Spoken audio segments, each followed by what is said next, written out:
1 Kings 10. The Queen of Sheba visits Solomon. The Queen of Sheba heard about how famous Solomon was. She also heard about how he served and worshipped the Lord. So she came to test him with hard questions. She arrived in Jerusalem with a very large group of attendants. Her camels were carrying spices, huge amounts of gold, and valuable jewels.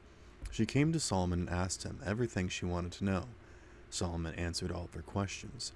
There wasn't anything that was too hard for the king to explain to her. So the Queen of Sheba saw how very wise Solomon was. She saw the palace he had built. She saw the food that was on his table. She saw his officials sitting there. She saw the robes of the servants who waited on everyone. She saw his wine tasters, and she saw the burnt offerings Solomon sacrificed at the Lord's temple. She could hardly believe everything she had seen.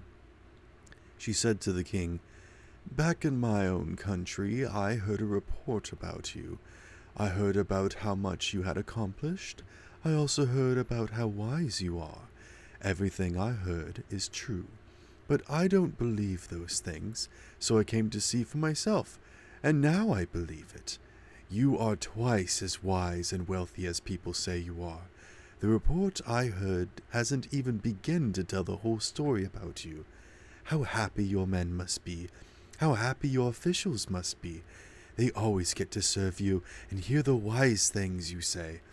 May the Lord your God be praised. He must take great delight in you. He placed you on the throne of Israel. The Lord will love Israel for all time to come. That's why he has made you king. He knows that you will do what is fair and right." She gave the king 4.5 tons of gold.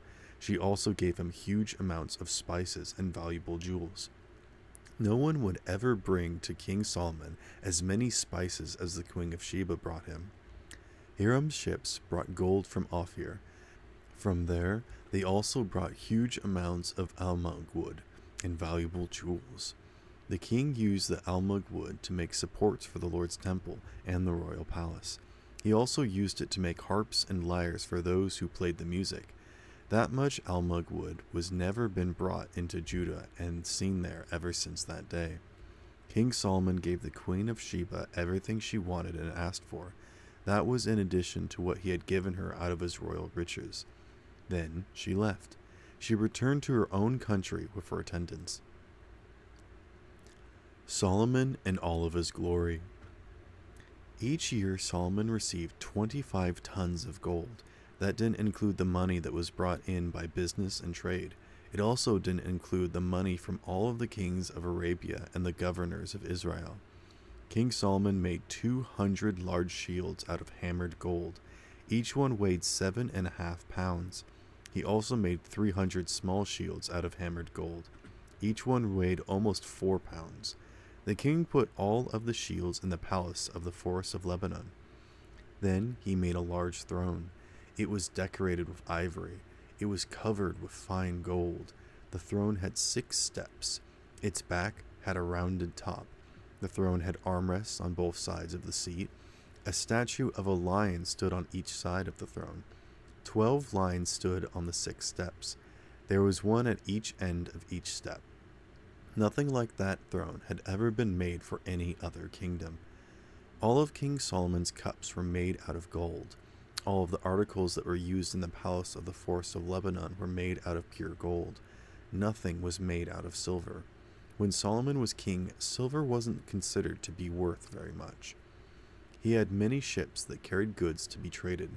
His ships went to sea along with Hiram's ships. Once every 3 years the ships returned. They brought gold, silver, ivory, apes, and baboons.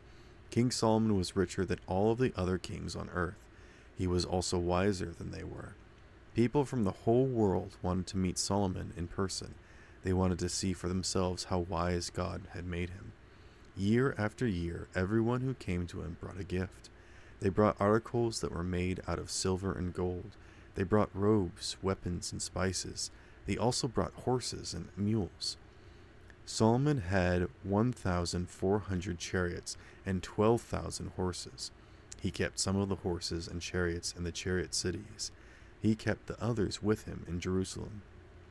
The king made silver as common in Jerusalem as stones. He made cedar wood as common there as sycamore fig trees in the western hills. Solomon got horses from Egypt and from Kue. The royal traders brought them from Kue. They weighed out 15 pounds of silver for a chariot from Egypt, and they weighed out almost 4 pounds of silver for a horse. They also sold horses and chariots to all the kings of the Hittites and the kings of the Arameans.